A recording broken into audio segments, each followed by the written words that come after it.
Yeah, my fellow viewers, I will talk now on food feeding, food that we consume. How do you eat well to live very healthy and live longer? We have some aspects I will talk on, four aspects I will talk on. The first one being intermittent fasting or having 8 hours gap between your meals, and it means that if you're having 8 hour gap between your meals, you are going to stay for approximately 16 hours without meals or without food. That's what I'm referring to as intermittent fasting. This first aspect of intermittent fasting means that you have to create some reasonable gap between your meals. I always recommend eating twice daily, averagely between 10 a.m. and 6 p.m. Within that gap, you have stayed for 8 hours without meals, without food. And between 10 p.m. and 6 a.m. is 16 hours. That duration that you stay for long without eating gives your body some time to rest, your intestine, your stomach, other internal organs, and it creates very conducive environment for your body and brain to function properly. Because your brain works best when you don't have food in your stomach.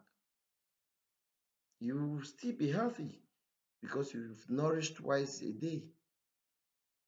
Now, when you create that gap, the time your brain would have been coordinating the digestive process of other activities and seeing how food is moved from one part to another, metabolism to take place in your body, the brain will be concentrating on your defense at the cellular level, phagocytosis, aspect of your body, immunity, fighting against invaders. It's always good to create that. You do research on intermittent fasting, you see its benefits. One of it is autophagy, cleaning of your system. Your immunity is built up, fighting against foreign pathogens in the body. Secondly, when you have cultivated the habit of that intermittent fasting, you have to understand that when you are eating, you eat food best with your hands. Yeah, you see, I'm bringing you into ancient philosophy or ideology. You need to feel food that you eat. One aspect I want you to understand is that the food that you are eating, you can be sure of your hands, but you are not sure of the spoon or the knife or the cutlery that you are using. The cleanness of that spoon is not certain as your hands. You know, especially in public places, what they do. Somebody will just take his hands, take spoon, dip in dish or a bowl of water and give you, or take some paper and clean up napkin, tissue, whatever. And it's easier to identify bad food with the hands compared to good food. We don't mean that you take hands after shaking, because shaking of hands is not very encouraging, even though some cultures feel that is a very normal procedure of salutation and greetings. It is not too healthy, but if you have to do that, you should have a sanitizer. It's not only because of COVID, but it's not too healthy because you don't know what the other person have been touching.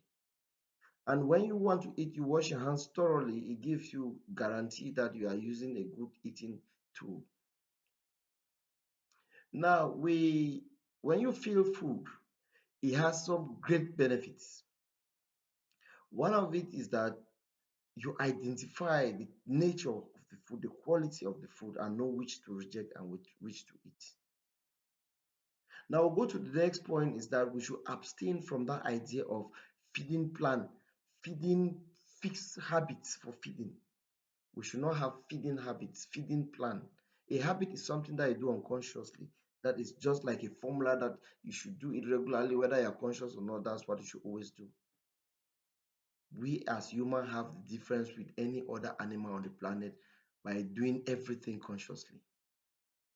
And feeding plan is not necessarily based on the fact that you don't have to eat like A or B or C, based on the fact that your diet depends on your activity.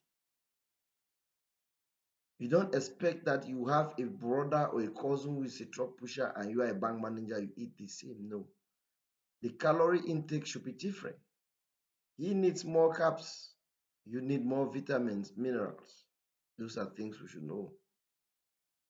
That aspect of breakfast in the morning, lunch, supper, dinner, lunch, heavy meal, dinner, heavy is wrong. Your heaviest meal should be a breakfast. When do you top the fuel of your vehicle? It's in the morning. Food serves as fuel and repair material. We need more in the morning, not at night. You don't top your tank when you want to park your car. You top it when you want to take off for your destination. Moving away from that, we'll come to the next point of gratitude towards food. You need to eat food with some happiness and respect and gratitude to God who provided you with that food. Now, we sometimes feel that the best way of recovery or healing or good health is just by medications or conventional drugs. The greatest medication in the world is good food. And this good food doesn't come with costs, high costs. For instance, if somebody eats white beans, you are better than anybody who eats chicken from any part of the world.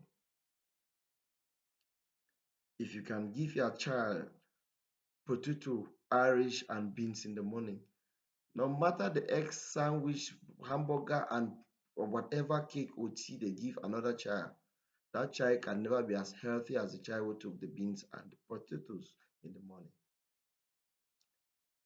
When you eat this food as any human being with gratitude, your psychology is oriented towards happiness and satisfaction. That enables a very, very good body metabolism related to what? Digestive process. The procedure will be very effective based on the fact that your psychology determines the, the secretion of enzymes that are necessary to digest the food you are eating. All the digestive process require a stable and very conducive psychology. And that is best when you know you appreciate the provider of that food, who is God Almighty. When you do that with gratitude, you improve your body metabolic processes that are connected to digestion. So we should always learn to take that into consideration. And we will not have the misconception that when you sleep, when you eat, you don't eat heavily in the night, you are going to like feel hungry. It's not possible. We should always know that the late night meal, the last meal of the day, the dinner by 6, should be mild because you need to go to bed to have some rest. I will dwell more on the sleeping pattern in my subsequent video. If you learned something from this video, please give it a thumbs up and press the subscribe button. Don't forget to share with your friends and relatives so that they see the health benefits of eating well. I should know that junk food is extremely bad for our health because it promotes cancer. Otherwise, unlike intermittent fasting and good food, that is organic food, non-artificial fertilized foods, will lead to good health. Thanks for watching my video. Bye.